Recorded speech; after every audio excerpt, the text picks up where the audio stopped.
বাংলা কোরআনের বাংলা হোক, আগামীর পার্লামেন্ট কোরআনের পার্লামেন্ট হোক, আগামীর বিভাগ কোরআনের বিভাগ হোক, আগামীর রাজধানী কোরআনের রাজধানী দেখতে চান কিনা, আগামীর জেলা কোরআনের জেলা দেখতে চান কিনা, আগামীর থানা কোরআনের থানা দেখতে চাই, আগামীর ইউনিয়ন কোরআনের ইউনিয়ন দেখতে চাই, আগামীর প্রত্যেকটা গ্রাম গঞ্জ থেকে শুরু করে টাউন বন্দর পর্যন্ত প্রত্যেকটা জায়গায় আল্লাহর কোরআন আমরা দেখতে চাই। ঠিক কিনা ভাবে?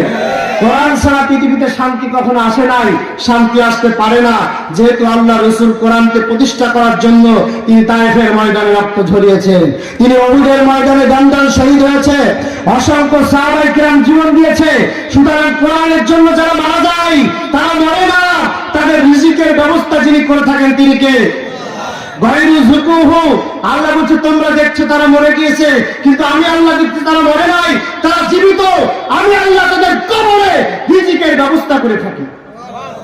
সুবহানাল্লাহ বলবেন না? সুতরাং কোরআনের জন্য জীবন দেওয়াটা ভাগ্যের ব্যাপার।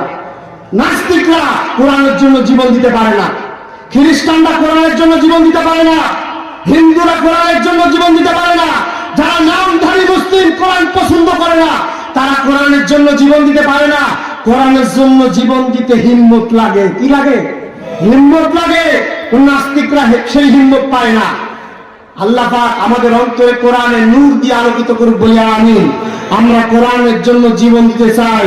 কোরআনের জন্য বিগত 16 বছর একজন নয়, দুইজন নয়, অসংখ্য আলেমরা কোরআনের জন্য জীবন দিয়েছে। কোনো সন্দেহ আছে কি? কথা বলেন, আছে কি? অনেক আলেমদেরকে বলা হয়েছে তোমরা রাষ্ট্রপতির কাছে জীবন ভিক্ষা চাও, তোমরা প্রেসিডেন্টের কাছে জীবন ভিক্ষা চাও, তাহলে তোমাদের জীবন ভিক্ষা দেওয়া হবে। ঠিক কিনা বলেন?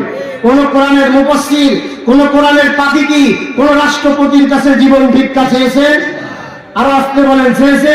চায় না। কেন? তারা দুনিয়ার কোন রাষ্ট্রপতিকে পরোয়া করে না, দুনিয়ার কোন প্রধানমন্ত্রীকে পরোয়া করে না, দুনিয়ার কোন প্রেসিডেন্টকে তারা পরোয়া করে না। একজনকে ভয় করে, একজনকে নেতা মানে, একজনকে অভিভাবক মানে, একজনকে রব মানে, একজনকে খালেক মানে, একজনকে স্রষ্টা মানে। সেই স্রষ্টার নাম কি? যারা বলেন সেই স্রষ্টার নাম কি? সুতরাং আমরা আমাদের জীবনের প্রত্যেকটা জায়গায় একজনকে মানতে চাই। সেই পরওয়ারদিগারের নামটা আমি সবার জবান দিয়ে শুনতে চাই। আরো আসতে বলেন, পাশের লোক যেন শুনতে না বলে। আল্লাহর নাম নিলে খারাপ লাগে নাকি? চীনের বৈজ্ঞানিকরা গবেষণা করেছে আল্লাহ নাম এমন একটা নাম, আল্লাহ সিফাত এমন একটা সিফাত, যদি কোনো ব্যক্তির হার্টের রোগ হয় আর সেই ব্যক্তি যদি বেশি করে আল্লাহ পাকের নামকে